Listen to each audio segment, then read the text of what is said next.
నువ్వే చూసుకుంటున్నావు, కానీ ఆ యేసయ్య గురించి ఒక్క మాట కూడా ఎవ్వరికి మనం చెప్పలేకపోతున్నామండి. అలాగే మార్కు సువార్త 7:11 చూసినట్లయితే,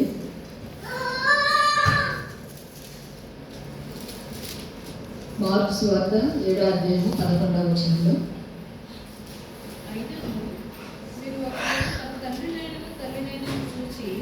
నా వలన నీకు ప్రయోజనం ఏదో అది పూర్వంగా దేవాలయమని చెప్పిన యెడల తన తండ్రి వారిని ఏమీ చేయనీయక మీరు నియమించిన మీ పారంపర్యచరణం వలన దేవుని వాక్యమును నిరర్థకం చేయుదురు. దేవుని లేఖనాల్లో చక్కగా దేవుడు ప్రతి అధ్యాయంలో కూడా కొత్త నిబంధనలో పాత నిబంధనలో కూడా తల్లిదండ్రుల కోసం ఎంతో ప్రాధాన్యత ఇచ్చారండి. అయితే మనం ఇవ్వగలుగుతున్నామా ప్రాధాన్యత? ఒక్కసారి మనల్ని మనం పరీక్షించుకోవాలి, పరిశోధించుకోవాలండి. అలాగే సామెతలు 23:25 కూడా దేవుడు చాలా చక్కగా తల్లి గురించి మాట్లాడుచున్నారండి.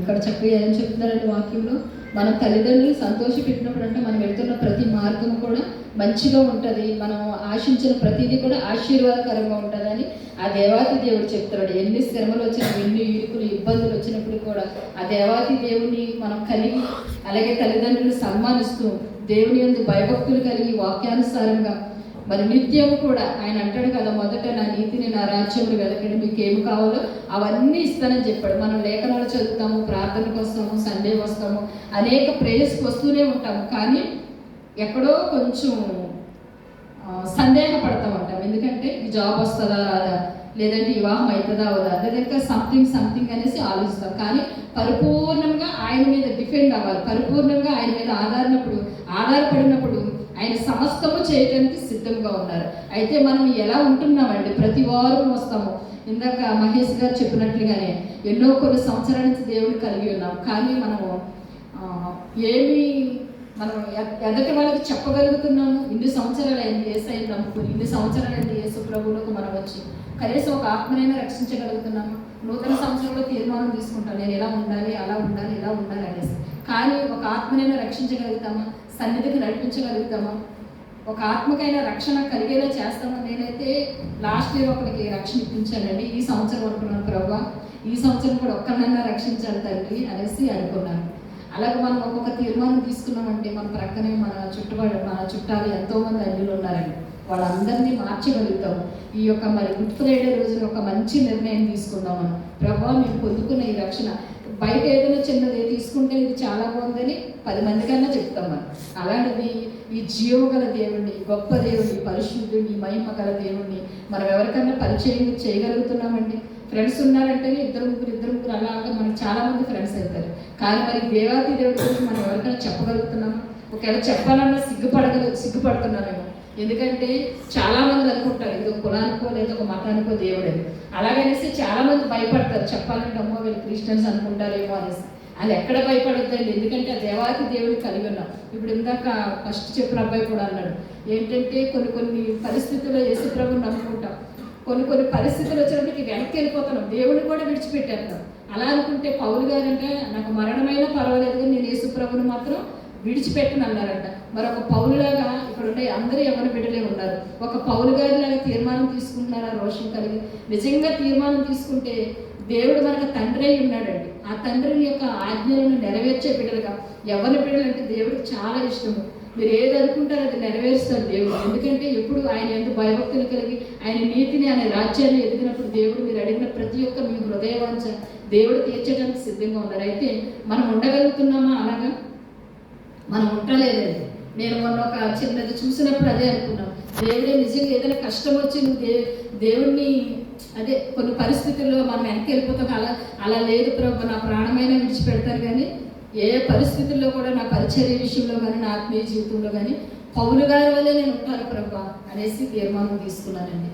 మనలో ఎంతమంది నిజముగా భక్తి కలిగి దేవుని దగ్గరికి తీర్మానాలు తీసుకోగలుగుతున్నామండి? ఏదో నామకార్థంగా వస్తున్నాము వెళ్తున్నాము అన్నట్టు కాకుండా నిజముగా భక్తి కలిగి దేవుని సన్నిధికి రావాలండి. ఇక్కడ దేవుడు అంటున్నారు 3వ మాట కింద చక్కగా తన తల్లిని ఒకరికి అప్పగిస్తున్నారని ఒక బాధ్యత. మరి మనము ఏ బాధ్యత కలిగి ఉంటున్నాము? సంఘం పట్ల బాధ్యత కలిగి ఉన్నామా? సంఘానికి అనేక ఆత్మలు నడిపించే బాధ్యతలో ఉన్నామా?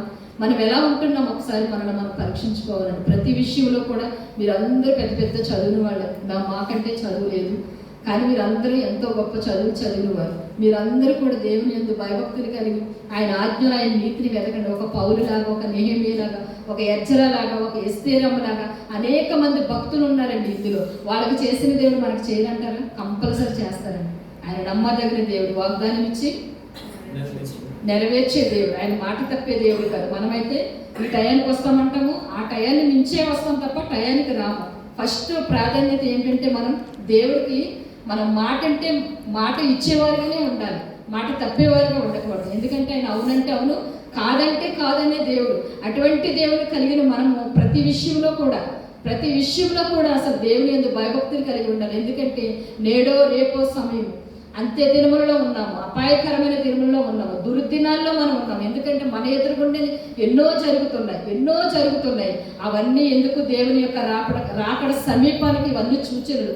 అవన్నీ చూసినప్పుడైనా సరే ఈ లోకాన్ని పెంటగా నుంచి, మరి ముఖ్యంగా యవ్వన బిడ్డలు ఈ లోకాన్ని పెంటగా నుంచి ప్రతిదీ కూడా ఇది తాత్కాలికమైనదని దేవుని రాజ్యాన్ని, నీతిని ఎదుగుచూ ఆయన్ని ప్రేమించండి. ఆయన ఎందుకు భయభక్తులు కలిగి ఉండండి, రోషము కలిగి. యేసుక్రీస్తు ప్రభు ఎన్ని సంవత్సరాలు బ్రతికారు? ఈ యొక్క లోకములోకి వచ్చే బ్రతికారు ఆయన. అలాగని ఎక్కడ పాపానికి కానీ లోక ఆకర్షణకు కానీ ఆయన లోబడలేదు. మీరు కూడా యేసయ్య గురించి తెలుసు కాబట్టి మరి ఆయన అంతటా గొప్ప దేవుడే ఈ లోకంలో ఉన్నారంటే మీరు ఎందుకు ఉంటారు? యవ్వన బిడ్డలు స్నేహితుల ద్వారానో, లేకపోతే మీరు జాబ్ చేస్తున్న కాడ ఎక్కడెక్కడో సంథింగ్ జరుగుతూ ఉంటాయి. కానీ ఎప్పటికీ కూడా వాక్యం ఎప్పుడైతే మీ హృదయాలలో ఉంటుందో త్రొట్టిల్లరు. దేవుని యందు భయభక్తులు కలిగి ఉంటారు. యోసేపు గారు ఎలా ఉన్నారు? అక్కడ పాపము లాగినప్పుడు కూడా దాన్ని విచలించుకుని దాన్ని విడిచిపెట్టి పరిగెట్టారు. అలాగే యవ్వన బిడ్డలైన ప్రతి ఒక్కరు కూడా ఫోనే కానీ మన అరిచేతులోనే ఉంటుంది. ఇవాళ రేపు పాపం అన్నది. తెల్లవారు లేస్తే ఫస్ట్ లెగ్గాని నిద్ర పడగల మీదే ఎత్తుకుంటాం ఫోన్ కాదండి. బైబిల్ ఎత్తుకోవాలి, బైబిల్ చూసుకోవాలి. అప్పుడు దేవుడు మన ప్రతి ఒక్క హృదయ వాంఛను తీరుస్తాడు. అలాగే లూకా సువార్త 2వ అధ్యాయము 35వ వచనం.